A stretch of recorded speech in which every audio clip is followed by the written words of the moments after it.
என்னோட கருத்து இந்த சமூகத்துக்கு பயனுள்ளதாக இருக்குன்னு நினைக்கிறவங்க மட்டும் இந்த மூவேந்தர் மீடியாவை சப்ஸ்கிரைபிள் பண்ணிவிட்டு பெல்லைக்கான ஆள் கொடுத்து ஃபாலோ பண்ணிக்கோங்க. நன்றி. மதுரையில்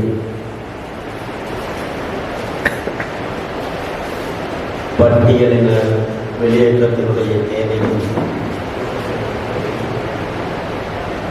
தேவேந்திரகுல வேளாளர்களின் அரசியல் அதிகாரம் என்ற தலைப்பில் முற்போக்கு தமிழ் தேசிய கட்சியினுடைய தலைவர் நந்து தம்பி முத்துப்பாண்டியன் அவர்கள் எடுத்துள்ள ஒரு மாபெரும் வரலாற்று முன்னெடுப்பில் பட்டியல் வெளியேற்றம் என்ற முழக்கத்தை முன்வைக்கும் ஒரே கருத்தியலை கையில் ஏந்தியுள்ள தமிழ் தேசிய இயக்கங்களையும் பாண்டியர்களுடைய விடுதலையே தமிழர்களுடைய விடுதலை என்ற முழக்கத்தோடு இந்த இடத்தில் பெருவாரியாக கூட்டியிருக்கும் என் அன்பிற்குரிய என் அண்ணன் தம்பிகளே, இந்த பெரும் கருத்தரங்கத்திற்கு தலைமையேற்றுள்ள மதுரை மாவட்டத்தினுடைய வடக்கு மாவட்டத்தினுடைய செயலாளர் என் அன்புக்குரிய தம்பி விடுதலை சசி அவர்களே, தெற்கு மாவட்டத்தினுடைய செயலாளர் என் அன்புக்குரிய தம்பி கா பிரசாந்த் அவர்களே, மாவட்ட துறை செயலாளர் என் அன்புக்குரிய தம்பி ராசுத்தி அவர்களே, முன்னிலைக்குள்ள மதிப்பிற்குரிய அண்ணன் முற்போக்கு தமிழ் தேசிய கட்சியினுடைய பொதுச் செயலாளர் அண்ணன் கருமன்பா தங்கமுத்து அவர்களே, பொதுச் செயலாளர் ஜெய வினோத் அவர்களே, மாநிலத்தினுடைய இளைஞரணி செயலாளராக களமாடும் அன்பு தம்பி சரவண பாண்டியன் அவர்களே, சமூக ஊடக தகவல் தொழில்நுட்பத்தினுடைய ஒருங்கிணைப்பாளர் மா தினேஷ் அவர்களே, தலைமை கழக பேச்சாளர் ரங்கராமன் அவர்களே, இங்கு அடுக்கடுக்கான கருத்துக்களை முன்வைத்து அதற்கான அரசியல் களம் என்று பேசி கொடுத்த நண்பர்களுடைய அண்ணன் தமிழ்நாடு பார் கவுன்சில் அவருடைய உறுப்பினராக இருக்கக்கூடிய சட்டத்தரணி தாளை முத்தரசு அவர்களே, என் பெருமதிப்பிற்குரிய அண்ணன் மன்னர் சேனையுடைய தலைமை ஒருங்கிணைப்பாளர் சோலை பழனிவர்மன் அவர்களே, எம்மோடு அடுத்த தலைமுறைக்கான அரசியலை கையில் எடுத்து களமாடும் தமிழர் தேசிய கழகத்தினுடைய தலைவர் என் அண்ணன் மன்ற வையவன் அவர்களே, மருதம் சட்ட உதவி மன்றத்தினுடைய தலைவர் என் அண்ணன் சட்டத்தரணி பா சரவண பாண்டியன் அவர்களே, இங்கே அடுக்களுக்கான வரலாற்றுடன் காலப்பட்ட காலத்திலிருந்து பதிவு செய்து கொண்டிருக்கும் எழுத்தாளர் வழக்கறிஞர் முத்துமணி தேவேந்திரன் அவர்களே, தொடர்ந்து இந்த மண்ணுக்கான விடுதலையும் இந்த மக்களுக்கான விடுதலையை முன்னிறுத்து மகளிருக்கான விடுதலையே இந்த மண்ணின் விடுதலை என்ற முழக்கத்தோடு களமாடி கொண்டிருக்கும் என் அக்காள் போகிலட்சுமி அவர்களே, மன்னர் பேராயத்தினுடைய ஒருங்கிணைப்பாளர் எழுத்தாளர், தொடர்ந்து எம்மோடு இரவு மகனாக குறிப்பிட்ட இடமெல்லாம் களமாடி கொண்டிருக்கும் என்பதற்குரிய பெருமகன் எழுத்தாளர் சமரசமுல்லா போராளி என் அன்பு அண்ணன் தமிழ் மாறன் அவர்களே, ஐயா ஞானசேகரனுடைய வாழ்வியல் வரலாற்றில் எழுத்து பணிகளுக்கு முன்பாகவே இந்த மண்ணில் தேவேந்திரகுல வேளாளர் அரசாணை என்ற முழக்கத்தை பாரதிய ஜனதா கட்சி என்ற பெரும் அரசியல் சக்தியிடம் இந்த சமூகத்தினுடைய வரலாற்றை கொண்டு சென்ற பெருமகன் என் மதிப்புக்குரிய அண்ணன் முனைவர் பாண்டியன் அவர்களே, தமிழர் வரலாறு என்பது மன்னர் வரலாறு, அந்த மன்னர் வரலாறு தான் இங்கு தமிழர் வரலாறு பதிவு செய்யப்பட்டிருக்கின்றது. வீதி வீதியாக கோயில் கோயிலாக களமாடி இந்த மக்களுடைய கருத்துக்கள் வரலாற்றுகளை இரவு பகலாக கண் விழித்து அந்த மக்களுக்கு அடுத்த தலைமுறைக்கு இந்த வரலாற்றை கடத்த வேண்டும் என்று நோக்கோடு எம்மோடு களமாடும் என் அன்புக்குரிய தம்பி எம்மை போன்றே சிந்திக்கும் என்னுடைய அன்பு இளவல் சக்திவேல் பாண்டியன் அவர்களே,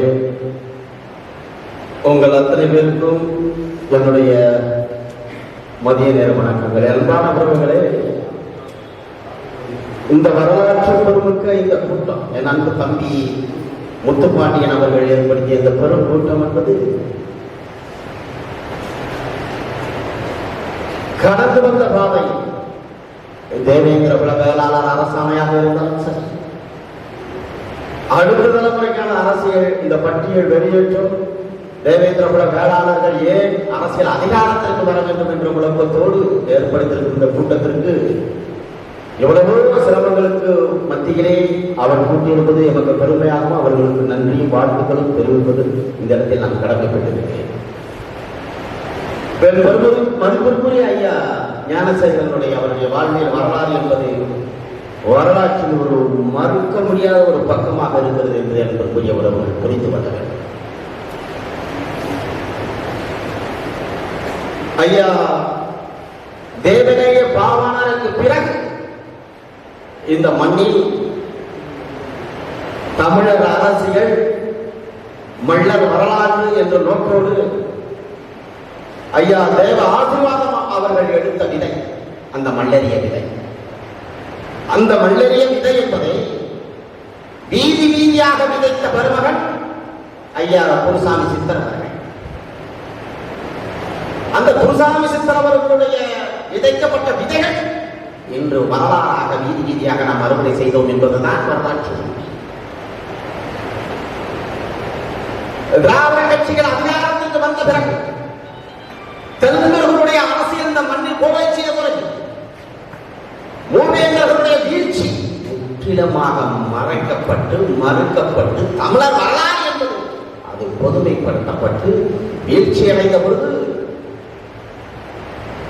சேர சோழ பாண்டியர் என்பது அது மருதநல மக்கள் அல்ல, அவர்கள் எச்சியாகவும் கூலியாகவும் ஒடுக்கப்பட்டவனாகவும் வஞ்சிக்கப்பட்டவனாகவும் இந்த மண்ணில் அடையாளப்படுத்தப்பட்ட போது ஒரு பெரும் வரலாற்று சாதனையை செய்து முடித்தியவர் எங்கள் ஐயா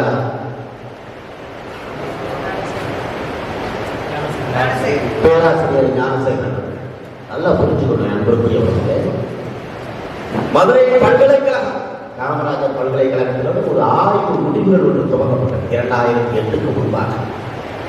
உண்மையில் இந்த மண்ணில் இந்த மக்களிடையே அரசு எங்கே உருவானது? உழவர்களிடமிருந்து உருவானதா? அப்படி உழவர்களிடமிருந்து அரசு உருவானது என்றால் எப்படி குடும்பம் உருவானது? வேட்டை சமூகம் என்பவன் யார்? மேய்ச்சல் சமூகம் என்பவன் யார்? உழவு சமூகம் என்பவன் யார்? மீனவ சமூகம் என்பவன் யார் என்ற விவாதம் நடைபெற்ற பொழுது மதுரை காமராஜர் பல்கலைக்கழகத்தினுடைய ஆய்வு முடிவுகள் ஒன்று துவங்கப்பட்டது. அதுதான் 2008 மல்லர் ஆய்வு கோவை என்ற ஒரு ஆய்வு முடிவுகள் அங்கு துவங்கப்பட்டது. 116 பேராசிரியர்கள் சேர்ந்து ஒரு பெரும் ஆய்வுகள் அந்த மதுரை காமராஜர் பல்கலைக்கழகத்தினுடைய ஆய்வு முடிவுகள் தொடங்கப்பட்டது. அது வரலாற்று சிறப்புமிக்க ஒரு பெரிய ஆய்வு. எல்லா சமூகமும் சேர்ந்த அந்த மல்லர் ஆய்வு கோவை என்ற ஆய்வு முடிவுகள் ஒரு சில ஆண்டுகளுக்கு பிறகு அந்த பல்கலைக்கழகத்தில் சமர்ப்பிக்கப்பட்டது. என் அன்பு மக்களே, மல்லர்தான் மல்லர், அந்த மல்லனே குடும்பன், அவனே காவாடி, அவனே கணையன், அவன்தான் வாதியன். வள்ளலும் பள்ளியும் என்ற சாதி ஒன்று. அவர்கள் மருதநல மக்கள். அந்த உற்பத்தி சங்கத்தின் மத்தியிலே நாடு நகரங்கள் உருவானது, ஆட்சி உருவானது, அரசு உருவானது, கொடி கொற்றம் உருவானது, நடைநவள் புறவியும் கனலும் தேரும் அரசும் கொடையும் கொற்றையும் உருவானது அந்த மருதநலமே என்ற மல்லர் ஆய்வு கோவிலுடைய அறிக்கை அந்த நூல் 5 பாகங்களாக வெளியிடப்பட்டது. அதற்கு தூணாகவும் துரும்பாகவும் இருந்து அந்த மல்லர் ஆய்வு கோவை என்ற அந்த ஆய்வு நூலை முழுமையாக வெளியிட்டதனுடைய பெருமகன் ஐயா ஞானசேகரனை தவிர்த்து எவருக்கும் அது பொருந்தாது. அவருடைய உழைப்புக்கு கிடைத்த வெற்றி காமராஜர் பல்கலைக்கழகத்தினுடைய ஆய்வுகள் 2008ஆம் ஆண்டு கொண்டு வரப்பட்ட அந்த மல்லர் ஆய்வுக்கோவை என்ற நூல் அந்த பல்கலைக்கழகத்தில் அதை இணைக்க வேண்டும், அது பாட புத்தகத்தில் இணைக்க வேண்டும் என்று வரும்பொழுது அது எப்படி ஒரு சாதியை மட்டும் ஆய்வு செய்யலாம் என்ற ஒரு குழப்பத்தோடு திட்டமிட்டு மருதுநில மக்களுடைய வாழ்வியல் அந்த மல்லர் ஆய்வுக்கோவை என்ற நூல் அந்த கல்லூரியில் பாட புத்தகத்தில் இணைக்கக்கூடாது என்ற ஒரு சாதிய கண்ணோட்டத்தோடு அந்த நூல்கள் புறக்கணிக்கப்பட்டது. இதுதான் வரலாற்று. அந்த பாட புத்தகத்தில் அந்த நூல்கள் புறக்கணிக்கப்பட்டிருக்கலாம், ஆனால் ஒருபொழுதும் அந்த வரலாற்றை எவராலும் குறைந்ததையோ மறுத்தோ இந்த நடிப்பது வரை எவரும் இருக்க முடியும். இதுதான் வரலாற்று. அந்த பெருமகன் மறைந்து இதோடு 2 ஆண்டுக்கு முன்னால் ஆகிறது. அவர் எழுதிய நூல்கள், அவர் எழுதிய வரலாறு அடுத்த தலைமுறைக்கு சென்றடைந்த அந்த நூல்களுடைய மதிப்பு மிக்கது, வரலாற்று சிறப்பு மிக்க பெரிய அந்த நூல்கள்லாம் இன்னும் அடுத்த தலைமுறைக்கு நாம் நகர்த்தி செய்ய வேண்டிய காலகட்டத்தில் நாம் எல்லாம் இருக்கிறோம். நண்பர்களுடைய உறவுகளே, பட்டியல் வெளியேற்றம் இந்த சமூகத்தினுடைய முழக்கம், அது தேவையா? இந்த சமூகத்திற்கு அது அடுத்த தலைமுறைக்கு அது சரிவருமா என்ற கேள்வி எல்லாம் எழுகிறது இந்த இடத்தில். ஆனால் என் அன்புக்குரிய உறவுகளே, தொடர்ந்து ஏதோ 10 ஆண்டு காலம் 50 ஆண்டு காலம் இந்த திராவிட கட்சியினுடைய அதிகாரத்தில் இருந்த போது அண்ணன் மு.க. வையவன் அவர்கள் உரைப்பது போல 1936க்கு பிறகு இந்த டிப்ரஷன் கிளாஸாக இருந்தபோது பிராமணர் அல்லாத சாதியெல்லாம் உடைத்து தாழ்த்தப்பட்ட சாதியாகவும் பட்டியல் சாதியாகவும் கொண்டு வரப்பட்டான் என்பது வரலாற்று பூர்வமான உண்மை அல்ல. இது 800 ஆண்டுகளுக்கு மேலாக ஒரு நடைபெற்று வரும் ஒரு போர் என்பதை நண்பர்களுடைய உறவுகள் புரிந்து கொண்டனர். 800 ஆண்டு காலத்துக்கு மேலாக சுமார் நீண்ட நெடிய வரலாற்று பெருமை என்பது உலகம் முழுவதும் பாண்டியர்களுடைய ஆட்சி கோலெச்சு நின்று அதிகாரம் செய்தது ஒரு காலம். ஐயா பாவனார் சொல்லுகிறார், பாண்டியர் என்ற சொல்லாளர் 10,000 ஆண்டுகளுக்கு முன்பான ஒரு சொல்லாளர் என்று சொல்லுகிறது. சென்னை பல்கலைக்கழகத்தினுடைய ஆய்வு முடிவுகள் பள்ளன் என்ற பெயர் 10,000 ஆண்டுகளுக்கு முன்பாக சொல்லப்பட்ட ஒரு சொல்லாளர் என்று சொல்லப்படுகிறது. அப்ப இந்த உற்பத்தி சமூகமான இந்த மன்னர்கள் அந்த நதிக்கரை நாகரிகத்தை தோற்றுவித்த இந்த கூட்டம் மூவேந்தர் ஆட்சியை கட்டி எழுப்பிய இதே கூட்டம் தான் காலப்போக்கில் தன்னின பகையால் அவர்கள் வீழ்த்தப்பட்டார்கள் என்பதுதான் வரலாற்று உண்மை. வரலாற்று அப்ப தன்னின பகையால் அவன் வீழ்த்தப்பட்டிருக்கிறான் என்றால் இந்த இடத்தில் நீயும் நானும் பேசிய தமிழை தாய்மொழியாக கொண்ட கூட்டம் அந்த தெலுங்குகளுக்கு துணை நின்றதால் நாம் வீழ்த்தப்பட்டோம். இதுதான் வரலாற்று. இதுதான் வரலாற்று. அப்ப கடந்து வந்த பாதையில் செஞ்சி படையெடுப்போடு தஞ்சை படையெடுப்போடு மதுரையில் படையெடுப்புக்கு பிறகு கயத்தார் போரோடு பாண்டியர்களுடைய வீழ்ச்சி இங்கு போற்றப்பட்டாலும் அவர்களுடைய வீழ்ச்சிகள் வரலாறாக ஆக்கப்பட்டாலும் ஆனால் இங்கு வீழ்ந்தது தமிழர்கள் என்று பொதுமைப்படுத்துவது அந்த தமிழன் யார் என்ற கேள்வியை எடுத்தால் அந்த தமிழன் அவன்தான் பண்ணனாகவும் குடும்பனாகவும் காலாளியாகவும் கடைனாகவும் அறியப்பட்ட இந்த தேவேந்திர வேளாளர் சமுதாயம் தான் அந்த பாண்டியன் பிள்ளை என்பது வரலாற்றில் மறுக்க முடியாத உண்மை. இந்த உண்மையை பல்கலைக்கழகத்தின் மூலமாக அதை வெளியிட்டவர் மல்லர் ஆய்வுக்கோவை என்ற நூலில் எங்கள் ஐயா மதிப்பிற்குரிய அண்ணன் ஞானசேகரன் அதை நீங்கள்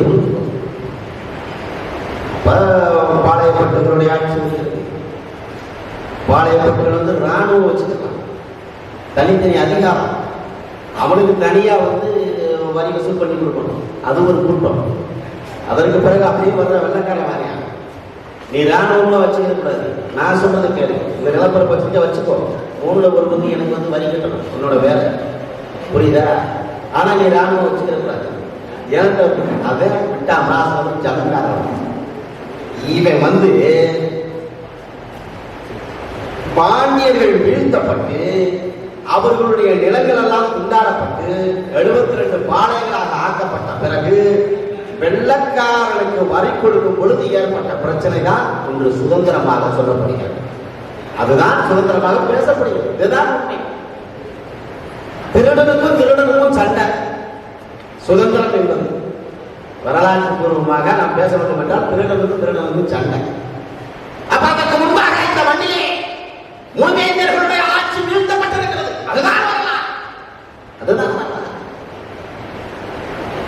பிறகு கண்ணன் தமிழ்மாறன் சொன்னது போல சுதந்திர வேட்கை என்ற பெயரில் வெறும் 15 விழுக்காடு மக்கள் போராடிய விளைவு வெள்ளக்காரன் விரட்டப்பட்டு சுதந்திரம் என்ற சொல்லாமல் சொல்லப்படுகிறது. நீதி கட்சிகள், திராவிட கட்சிகள் அதிகாரத்தில் தொடர்ந்து வருகிறது. அன்பான மக்களே, மூவேந்தர்களுடைய வீழ்ச்சிக்கு பிறகு இந்த மண்ணில் இந்த நொடி பொழுது வரை தமிழன் நிலத்தில் தமிழன் ஆள முடியாமல் ஊசலாடியதற்கு காரணம் இந்த மண்ணில் பூர்வகுடியான பாண்டியர்களுடைய வீழ்ச்சி தான் எனக்கு புரிய விட. சுப்புராயன், பனங்கதாசன் சுப்புராயன், குருசாமி நாயுடு, ராமகிருஷ்ண நாயுடு, பூர்வ விக்கிரசக்தி நாயுடு, ராஜகோபாலாச்சாரி, பிரகாசம், கோமந்தூர் ராமசாமி, குமாரசாமி ராஜா, அண்ணாதுரை, கலைஞர், எம்ஜிஆர், செயலலிதா, இப்படி தொடர்ந்து தெலுங்கர்களுடைய ஆட்சி திராவிடம் என்ற பெயரில் இன்று வரை கட்டமைக்கப்பட்டதற்கான காரணம் பூர்வகுடி பாண்டியர்கள் எழுந்து விடக்கூடாது என்பதற்காக திராவிடம் என்ற சொல்லாடலை கொண்டு வந்து இந்த மண்ணில் தெலுங்கர்கள் இந்த மண்ணில் தெலுங்கர்கள் சுகமாக வாழ்வதற்கு அவர்கள் கொண்டு வந்த ஆயுதம் தான் இந்த திராவிடம் என்பதை அன்புக்குரியவர்கள் புரிந்து கொண்டனர். ஆனால் அதன் அன்பு மக்களே, சுதந்திரத்திற்கு வித்திட்ட காங்கிரஸ் கட்சி இந்த மண்ணில் அதிகாரத்தில் இருக்கும் பொழுது அதே ஆளுமைகள் நாங்களும் அதிகாரத்துக்கு வருவோம், பூர்வகுடி தமிழர்களுக்கான விடுதலை வென்றெடுப்போம் என்று இந்த மண்ணில் போராடிய பொழுது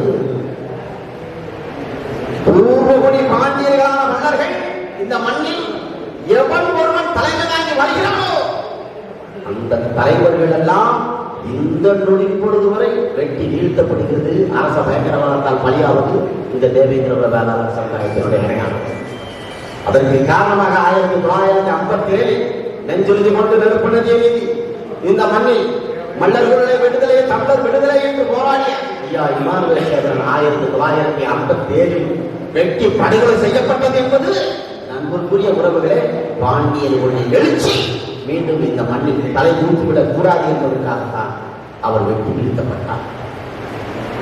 இது என்னுடைய நிலம், இது என்னுடைய பண்பாடு, என்னுடைய கலாச்சாரம், என் நிலத்தில் உழைக்கும் யாருக்கு ஆழ்குடி நெல் உயர்வுக்காக போராடிய தஞ்சை தரணி தமிழகத்தின் நெற்களஞ்சியத்தில் ஒரே குடிசை வச்சு 47 பேர் வந்து எரித்து படுகொலை செய்யப்பட்டது அந்த தெலுங்கர்களுடைய ஆட்சி. அப்ப எங்கோதெல்லாம் எப்போதெல்லாம் புரட்சி வெடிக்கிறாங்க, எப்போதெல்லாம் கம்யூனிஸ்ட் சித்தாந்தத்தில் இந்த மக்கள் பயணிக்கிறாங்க, காங்கிரஸ் கட்சியில் பயணிக்கிறோம், அந்த தலைவர்கள் எல்லாம் படுகொலை செய்யப்பட்டது என்பது வரலாற்று பூர்வமான 1979 ஆண்டு ஒஞ்சலை கலவரம். நாடாளுமன்ற உறுப்பினர் என் அன்புக்குரிய ஐயா ஏகி முருகையன் அவர்கள் கம்யூனிஸ்டிய சித்தாந்தத்தில் இந்த மக்கள் பயணித்துவிடக் கூடாது என்பதற்காக நடுவூர் ரோட்டில் ஒரு பாராளுமன்ற உறுப்பினர் ஒரு சமூகத்தில் வந்து வெட்டி படுகொலை செய்யப்பட்டார் என்றால் அது தேவேந்திர குல வேளாளர் சமுதாயத்தை தவிர்த்து எந்த உறுப்பினருக்கு இது போன்ற கொடுமைகள் நடந்தது. நடுவூர் ரோட்டில் ஒரு பாராளுமன்றத்தில் ஒரு உறுப்பினர் வெட்டி சாகப்படுகிறார், கொல்லப்படுகிறார் என்றால் சாதியத்தினுடைய வெறி, அந்த உச்சம், அவனுடைய கொடூரம், அவனுடைய தாக்கம் எந்த அளவுக்கு இருந்திருக்கிறோம் என்று உறவுகள் 80-81 ராமநாதபுரம் கலவரம், 87 கண்டமனூரில் வந்து காவல் நிலையத்தில் வந்து அடித்து படுகொலை, 90களில் தொடர்ந்த படுகொலை, அதைத் தொடர்ந்து 95 சமூகம் சமூகமாக ஒன்றிருந்து இந்த இடத்தில் அதிகாரத்திற்கு வந்துவிடக் கூடாது என்பதற்காக காவல்துறையால் கட்டமைக்கப்பட்டு கொடியமலம் சூறையாடப்பட்டது. கொடியமலம் சூறையாடப்பட்டது. அதே மேற்கு தொடர்ச்சி மலை கூலி தொழிலாளர்கள், மாஞ்சோலை தேயிலை தோட்ட தொழிலாளர்கள் கூலி உயர்வுக்காக போராடிய பொழுது அந்த நெல்லை மண்ணில் நாயை அடித்தது போல, மாட்டை அடித்தது போல அந்த திராவிட இயக்கங்கள் சேர்ந்து அந்த பொருளை ஆற்றிலே வந்து அடித்து கொள்ளப்பட்ட ஒரு கொடுமை வரலாற்று உண்மை என்பது இந்த பாண்டியர்களுடைய எழுச்சி வந்துவிடக் கூடாது என்று 2007 சிக்கல் தந்த சிங்கம் கணேச பாண்டியன் அவர்களுடைய படுகொலை, அதை தொடர்ந்து ஜெசிந்தா பாண்டியன் அவர்களுடைய படுகொலை, அண்ணன் பசுபதி பாண்டியனுடைய படுகொலை, மதுரை மன்னன் ராமர் பாண்டியனுடைய படுகொலை, என் தம்பி தீபக் பாண்டியனுடைய படுகொலை, எப்போதெல்லாம் இந்த தத்துவத்தை முன்னிறுத்து இந்த மண்ணில் தேவேந்திர குல வேளாளர் மக்களுடைய அரசியலை கட்டி எழுப்ப வேண்டும் என்று எவன் நினைக்கிறானோ அவனெல்லாம் வெற்றி வீழ்த்தப்பட்டதுதான் வரலாறு. அப்ப காரணம் என்ன? பூர்வகுடி மக்கள் இந்த மண்ணில் எழுந்து அவர்கள் ஆட்சி அதிகாரத்தில் வந்துவிடக் கூடாது என்ற கங்கணமும் ஒரு சூழ்ச்சியும் நயவஞ்சமும் திராவிடம் எப்போதும் அந்த ஆயுதத்தை கையில் வைத்து விளையாடி கொண்டிருக்கிறது என்பதை நாம் அறிந்து கொள்ளவில்லை. அப்ப அதற்கான காரணம் என்ன? நாம் எதற்காக பட்டியலிருந்து வெளியேற வேண்டும்? நான் சொல்றாங்க, உள்ள பட்டியல் இருந்தோம்னா நமக்கு சலுகை கிடைக்கும், உரிமை மறுக்கப்படும் அப்படின்னு. 100 ஆண்டு காலமாக வெள்ளக்காரனுக்கு முன்பாக கொண்டு வரப்பட்ட சுதந்திரத்திற்கு வந்துவிட்ட காங்கிரஸ் கட்சி இருக்கிறது. ஏனென்றால் உறவுகளே, 200 ஆண்டுகளுக்கு மேலாக இந்த மண்ணில் களப்பணியாற்றியது அந்த காங்கிரஸ் கட்சி, சுதந்திரத்துக்கு வித்திட்ட அந்த காங்கிரஸ் கட்சி, எளிய மக்களுடைய விடுதலை பேசும் அந்த காங்கிரஸ் கட்சி, அந்த கட்சியில் ஒரு ஒன்றிய செயலாளர் ஏதாவது ஒரு மன்னனுக்கு கொடுத்ததுண்டா? ஒரு மாவட்ட செயலாளர் ஏதாவது ஒரு இடத்தில் ஒரு பட்டனுக்கு கொடுத்ததுண்டா? இல்ல. ஒரு ஒன்றிய செயலாளர், ஒரு கிளை செயலாளர் எதுவும் இல்லை. அப்ப காரணம் என்ன? ஓட்டு போடணும், கொடி பிடிக்கணும், கோஷப்படும், அதோட நின்று கொண்டு எங்கெல்லாம் ஒடுக்குமுறை இருக்கிறதோ அங்கெல்லாம் நாட்டை நிற்கும். சேதுவாரோட முழக்கம் பட்டு பூச்சிகளில் பிரதேசம் என்று போற்றக்கூடிய கியூபாவை விழுந்து தெளித்த அமெரிக்கா ஏகாதிபத்தியத்தை விரட்டி அடித்த பிடல் காஸ்ட்ரோ அவர்களுடைய பாதையில் உள்ளிட்ட அந்த சிவப்பு கொடி, மாசோவுடைய கொடி, மார்க்சிய சித்தாந்தத்தை கொண்டுள்ள கொடி, அந்த கொடியும் பயணிக்கிறார்.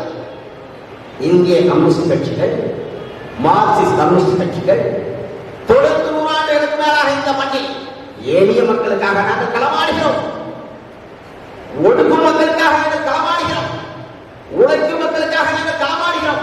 யாருடைய இந்த முழக்கம்? கம்யூனிஸ்ட் கட்சிகளுடைய முழக்கம். அந்த கம்யூனிஸ்ட் கட்சி, அந்த உழைக்கும் மக்களுடைய கட்சி, அதிகார வர்க்கத்துக்கு எதிரான கட்சி, அந்த கம்யூனிஸ்ட சித்தாந்தத்தை தூக்கி வைத்த கட்சி, அந்த கட்சியில் இத்தனை ஆண்டுகளில் அந்த கம்யூனிஸ்ட் கட்சிகள் ஏதாவது ஒரு இடத்தில் ஒரு மாநில தலைவர் பண்ணன் என்று சொல்லுகிற இந்த உலக சமூகத்தை சார்ந்த எவனாவது இருந்ததுன்னா ஒரு மாநில தலைவர். அந்த கம்யூனிஸ்ட் கட்சியில் ஏதாவது ஒரு இடத்தில் மாநில செயலாளர், இந்த பள்ளர் சாதியை சேர்ந்த நாங்கள் உறவுக்குரிய கூறுக்குடி மக்களாக இந்த மருத்துவத்தை சேர்ந்தவர்கள் நாங்கள் மாநில செயலாளராக நாங்கள் அறிவித்திருந்தோம் என்ற எங்கேயாவது ஒரு முழக்கம் இருக்கிறதா? அதை விட்டு விடுங்கள். ஒரு நகரத்தில் ஒரு பொறுப்பு, ஒரு ஒன்றியத்தில் அவர்களுக்கு ஒரு பொறுப்பு, ஒரு மாவட்டத்தில் ஒரு பொறுப்பு, ஒரு மாநிலத்தில் ஒரு பொறுப்பு, பொலிப்பீர் அவர்கள் ஒரு பொறுப்பு, எதுவும் கிடையாது. அப்ப எங்க அங்க எந்த வேலை நமக்கு? நீ போஸ்ட் விட்டணும், கொடி பிடிக்கணும், ஆர்ப்பாட்டத்தை போடணும், இதோட வச்சுக்கோ, உனக்கு எதுவும் கிடையாது. அப்ப ஏதாவது ஒரு இடத்தில் அவர்களுக்கு அதிகாரத்திற்கு வாய்ப்புகள் வரும் பொழுது அந்த தனித்தொகுதியில் மட்டும் அவரை நிற்க வைத்து அவனுடைய அதிகாரத்தை மட்டும் உண்டு கொடுத்த கூட்டமாக இருப்பானே தவிர அவன் ஒருபோதும் மக்களுக்காக எந்த இடத்துல குரல் கொடுப்பதற்கு அவனுடைய சுயாதிகளை பயன்படுத்தி அவன் முடிவெடுக்க முடியாது. இதுதான் பகுத்தறிவு பேசிய இந்த திராவிட கூட்டம், பகுத்தறிவு பேசிய கூட்டம். திராவிட கழகத்தில் தொடங்கி, திராவிட முன்னேற்ற கழகத்தினுடைய தொடங்கி, அண்ணா திராவிட முன்னேற்ற கழகம், மறுமலர்ச்சி திராவிட முன்னேற்ற கழகம், தேசிய முற்போக்கு திராவிட முன்னேற்ற கழகம், திராவிடம் நாங்கள் தான். ஆடை இல்லாமல் இவர்கள் அம்மனமாக அழைத்தார்கள். நாங்கள் தான் போட்டி, நாங்கள் தான் பகுத்தறிவை சொன்னோம். இந்த பகுத்தறிவு தேசிய கூட்டம் இத்தனை கட்சிகள் சுமார் 5 ஆண்டு காலம் ஆட்சி அதிகாரத்தில் இருந்த ஐயா கருணாநிதி அவர்களுடைய கட்சி,